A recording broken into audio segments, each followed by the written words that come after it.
గ్రద్ద ఈగల్ దూర ప్రాంతానికి వెళ్ళిపోయి ఒంటరిగా కూర్చుంటుంది. ముందు తనకు ఉన్నటువంటి రెక్కలకున్న ఈకలన్నీ పూర్తిగా అదే ముక్కుతో లాగేసుకుని ముక్కుని వేసి కొడుతుంది. దేనికి?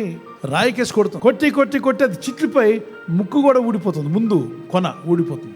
పాతవన్నీ పోగొట్టుకొని ఈ 3 నుండి 4 నెలల వరకు ఎదురు చూస్తుందట. దేని కొరకు తెలుసా? నూతనంగా మారాలని ఆ దేవుడు పెట్టిన శిష్టాన్ని అది అంగీకరించి అలా కూర్చొని ఎదురు చూస్తూ ఉంటుందట.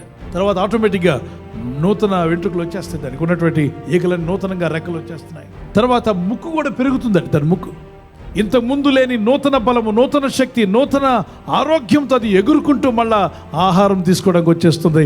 యెహోవా కొరకు ఎదురు చూచువారు నూతన బలం పొందుదురు, వారు పక్షిరాజు వలె రెక్కలు చాపి పైకి ఎగురుదురు. నూతన బలాన్ని, నూతన శక్తిని, నూతన ఆనందమును, నూతన అభిషేకమును ఆయన రిలీజ్ చేయునుగాక. ఆమేన్.